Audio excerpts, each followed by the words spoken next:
Wike is collapsing. So Tinubu has even worsened the situation for Wike by coming out to say he's going to stand by the side and watch them fight. So guys, the Rivers crisis, Tinubu won't take sides between Wike, Fubara. So guys, many people have been reacting to this headline saying Tinubu won't take sides between Wike and Fubara. And Nigerians are reacting that after making Fubara to sign the peace pact that worsened the situation in Rivers State, now Tinubu is handsing off. Tinubu is saying that he's not going to mediate between Wike and Fubara so the two of them can fight to finish, that he will just stand by the side and watch them. Nigerians, so many people are not happy with the situation in Rivers State, and more blames are going to the presidency, because if they had allowed the court to decide on this matter, I think by now Rivers State would have moved on. But Tinubu asked them to sign the peace pact that instead of making the situation to get better, it rather worsened the entire situation. And now he's saying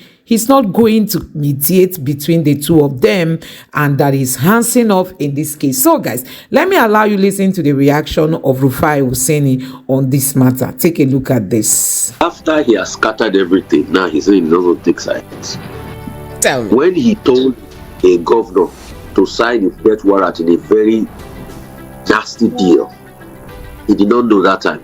President Tinubu did not know that time. And well, maybe he has changed his mind. What changing of mind? Was that deal supposed to be the deal in the first place?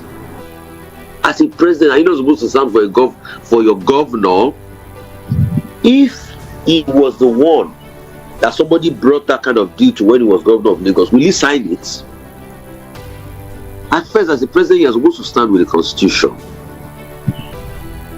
You're supposed to stand with the constitution, but you were fighting for the right of lawmakers that defected in the first place. Those were part of your deal as Mr. President now.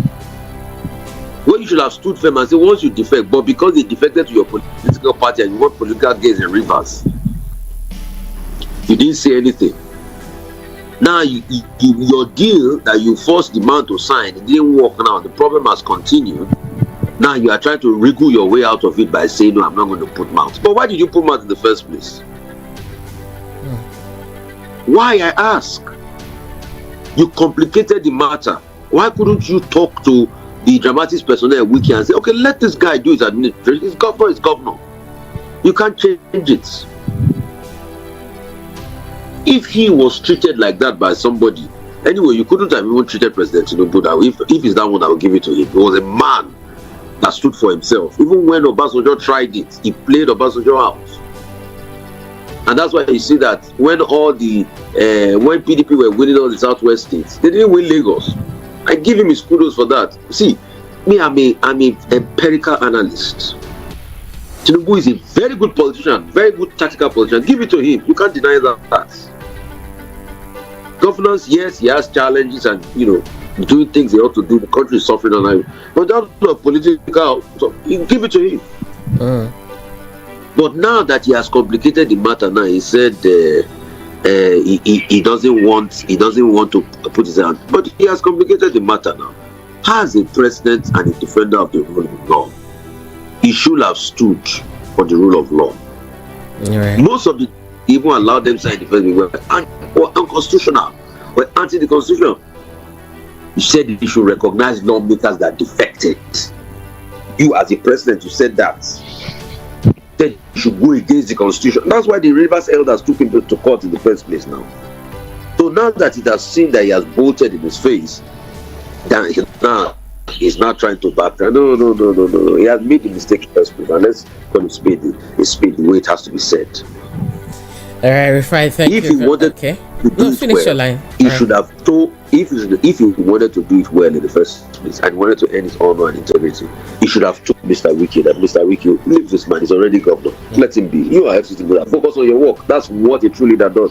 But because of his own political calculation, let's call it speed a speed. Let's see how it pans out. And allegations of corruption. Take for instance the Ayabello debacle. Back and forth. We're getting increasingly closer to court dates. And let's see how he's going to honor the court process and see how that pans out also. But most importantly, I think the most important thing we should work on that we've not worked on is corruption deterrence. What makes it so easy for people to come and put their hands in the cookie and all of that, and the poor performance we have across levels of government. I think those are the things we need to really tackle that we have not really looked at. And if we don't look at that, we're not going anywhere as a nation. Hello, are you there? Yes, ma'am. All right. Okay. So, which other of the headlines would you want to take a look at now? Do you want to look at these figures that they are calling out for as allowances, constituency allowance, these salaries, a lot of money they are calling for? The Punch has that story. I don't know if you caught it. If you can take a look at it.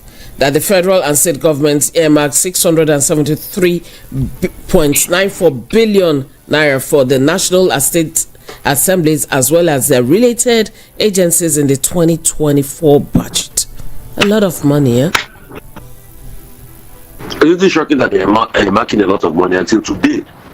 The Committee on National Minimum Wage has not come out with a resolution. And if Labour starts again, they will say Labour is not kind and all of that. So what's supposed to be the priority? It's not supposed to be the priority of the workers. You see, this government has shown many times how much it doesn't even care. They were supposed to announce a new minimum wage on May Day. That has elapsed. As we speak, workers are still collecting that 30K. No solution except for the goodwill of the likes of Obaseki that pays 70K. Solution to the problems. And National Assembly and State Assembly, to spend 724 billion. And these are people that they will go there, they will feed part of the states. They don't even really make laws that affect the people positively. They will still make money through oversight committees and all of that, juicy committees. And they become fatter in the end at the expense of the people. Now they say they want to build library, e-library. They want to have library. They want to have a hospital. What about the National Hospital? Yeah? They don't have a National Assembly library. Why don't they give them an e-library and load the books up and put in the app for them? So that if you want to read any book on legislation, you go to the website and you go and get the book and download it and read it. They just want to be gulping money every way possible. These guys don't have any human feelings for Nigerians. They say in total, the 784 members will be costing their states about 4.19 billion naira in salary and 10.17 billion naira in allowances. States that are struggling. And at the expense of all of this are the people that are suffering. The people that have nothing. The people now that will be faced with over 34% inflation. Inflation numbers are going to come out this week. You will see, inflation keeps growing. We can't nip inflation in the bud. Inflation is the biggest taxation on income. And that's what we're having. But our leaders are not even thinking about us. They're so concerned about the National Assembly. So, you see, you can see for the opportune time that these people don't care. They don't even have us in their consciousness at all. They don't even think about the plight of the suffering Nigerians. And that's why we keep telling people, your vote matters in an election. And also, your greed too, you must show your greed. Because all these people, there are people that are supporting them because of their greed. And I'm looking, can you really build a nation this way? Or you want an absolute collapse? Anyway, some ray of good news. I think President Tinubu now understands the pain of a lot of people. So he said he's not going ahead with this cybersecurity something. Anyway, there were many cases in court already. People were already disgruntled. Because how can you put a cybersecurity levy at a time people are suffering? And today too, the NLC will be picketing some NERC offices because of this electricity tariff. I bought electricity 20,000 and he gave me 90 units. And you're wondering what is happening. How much are people earning? The so-called Band-Aid, you are not getting the Band-Aid lights. So there are many challenges everywhere, and people don't even care about the sufferings and the sad times a lot of people are going through, especially our leaders. And that's why you see all this pain, this avarice, this injustice we talk about every day. It stares at them in the face. And you see, that's why during the elections we're calling for presidential debates. If President Tinubu had came out to debate and he had enunciated that this is how we do it, maybe we would have challenged some of the ideas and said, no, see it this way. But they don't respect you enough to debate.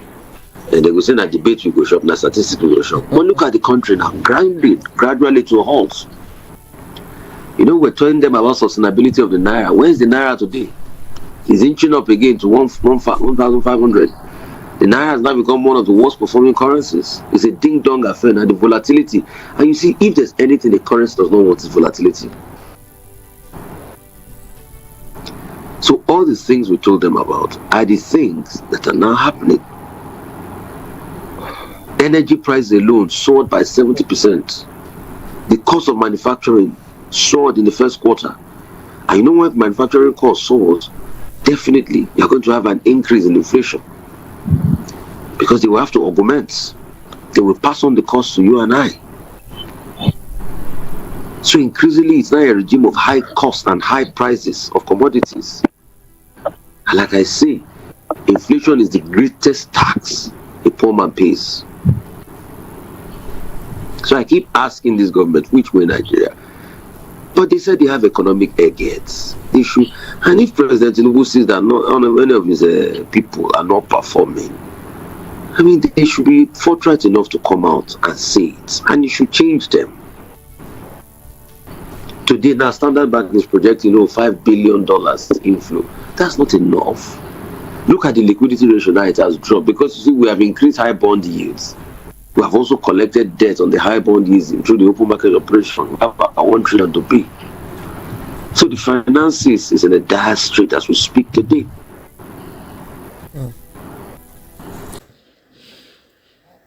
So guys, you have seen it for yourself. Honestly, Nigeria is a lawless country. Nigeria is a country where the rule of law does not exist. You can imagine if this president had asked Wike and Fubara to take their case to court so that the court will settle it, because he knows it will not go in favor of Wike. Don't forget, it's all about the lawmakers who decamped from the PDP to the APC. The court would have ruled in favor of Fubara, but because Tinubu is interested in Rivers State, he asked Fubara to just allow the lawmakers to be, and they should sign the peace pact that this is going to be sustained.